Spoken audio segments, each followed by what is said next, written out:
ರಾಶಿಗಳಲ್ಲಿ ಮೊದಲನೇ ರಾಶಿ ಮೇಷರಾಶಿ. ಮೇಷರಾಶಿ ಮೇಷಲಗ್ನ.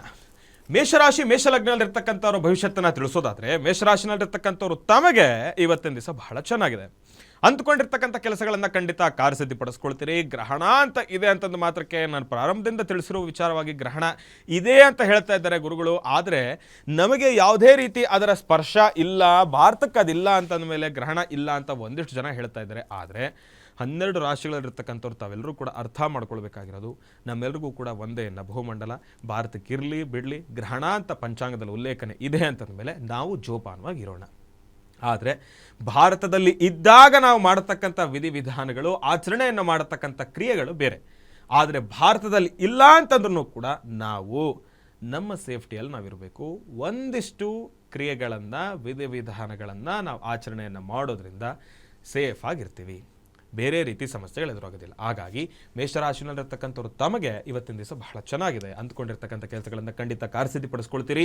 ಯಾವುದೇ ರೀತಿ ಸಮಸ್ಯೆಗಳು ಎಂಬತಕ್ಕಂಥದ್ದಿಲ್ಲ. ಆದರೆ ದೂರಭಾರ ಪ್ರಯಾಣವನ್ನು ಮಾಡಬೇಕಾದ್ರೆ ಸ್ವಲ್ಪ ಜೋಪಾನ. ನಾನು ಈಗಾಗಲೇ ಹೇಳಿದಾಗೆ ಪಿತೃಗಳ ಒಂದು ಕಾರ್ಯಗಳನ್ನು ಮಾಡಬೇಕಾದ್ರೆ ನಾನು ಹೇಳ್ತೀನಿ, ಇವತ್ತಿನ ದಿವಸ ಗ್ರಹಣ ಅಂತಂತ ಮಾತ್ರ ನಾನು ಹೇಳ್ತಿಲ್ಲ, ಪಿತೃ ಕಾರ್ಯಗಳನ್ನು ತಾವು ಆಚರಣೆಯನ್ನು ಮಾಡಬೇಕು. ಎಲ್ಲೋ ದೂರ ಹೋಗ್ತೀರಿ, ಈಗ ಶ್ರೀರಂಗಪಟ್ಟಣಕ್ಕೆ ಹೋಗ್ತೀರಿ, ಗಯಾ ಕ್ಷೇತ್ರಕ್ಕೆ ಹೋಗ್ತೀರಿ, ಇಲ್ಲ ಅಂತಂದರೆ ನಮ್ಮ ಗೋಕರ್ಣಕ್ಕೆ ಹೋಗ್ತೀವಿ, ಅಲ್ಲೆಲ್ಲರೂ ಕೂಡ ಒಂದು ಗಯಾ ಶ್ರಾದ್ದವನ್ನು ಮಾಡತಕ್ಕಂಥ ಒಂದು ಕ್ರಿಯೆಗಳನ್ನು ಮಾಡ್ತಾರೆ. ಅಂತಹ ಸಾನ್ನಿಧ್ಯಗಳಿಗೆ ಹೋಗಬೇಕಾದ್ರೂ ಕೂಡ ಅಂಥದ್ದೇ ಅಂತಲ್ಲ, ಬೇರೆ ಒಂದು ವಿಚಾರಗಳಿಗಾದ್ರೂ ತಾವು ಮುಂದೆ ಹೋಗೋದಾದರೆ ಸ್ವಲ್ಪ ಜೋಪಾನವಾಗೇ ಇರಿ.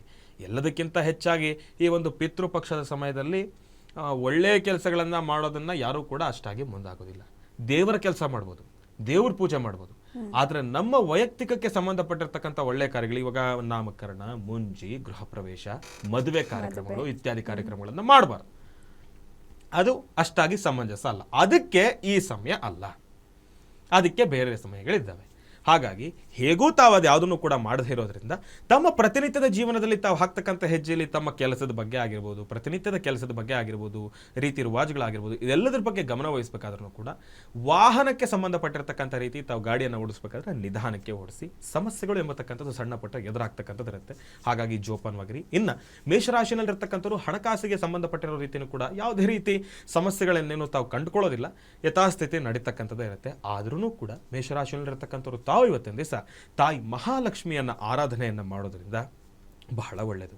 ತಾಯಿ ಮಹಾಲಕ್ಷ್ಮಿ ಆರಾಧನೆಯನ್ನು ಮಾಡಿ 11 ಬಾರಿ ನಿಮ್ಮ ಈ ಒಂದು ಉಂಗುರದ ಬೆರಳು, ಹೆಬ್ಬೆರಳು ಮತ್ತು ಉಂಗುರದ ಬೆರಳಿನಿಂದ ಬಹಳ ವಿಶೇಷವಾಗಿ ಒಂದೊಂದೇ ಚಿಟಿಕೆ ಕುಂಕುಮವನ್ನು ಓಂ ಶ್ರೀ ಮಹಾಲಕ್ಷ್ಮೀ ನಮಃ ಎಂಬತಕ್ಕಂಥ ಒಂದು ಮಹಾಮಂತ್ರವನ್ನು ಮನಸ್ಸಿನಲ್ಲಿ ಪಠಿಸ್ತಾ 11 ಬಾರಿ ತಾವು ಕುಂಕುಮ ಅರ್ಚನೆಯನ್ನು ಮಾಡಿ ಭಗವಂತನ ಮುಂದೆ ಆ ಒಂದು ಕುಂಕುಮ ಪ್ರಸಾದವನ್ನು ತಮ್ಮ ಲಲಾಟದಲ್ಲಿ ಇಟ್ಕೊಳ್ಳೋದ್ರಿಂದ ಬಹಳ ಒಳ್ಳೆಯದು. ಅದರಿಂದ ಸಾಕಷ್ಟು ಹೆಚ್ಚಿನ ಫಲಾಫಲಗಳನ್ನು ಖಂಡಿತ ಸಿದ್ಧಪಡಿಸ್ಕೊಳ್ತೀರಿ. ಒಳ್ಳೆಯದಾಗಲಿ, ಶುಭವಾಗಲಿ.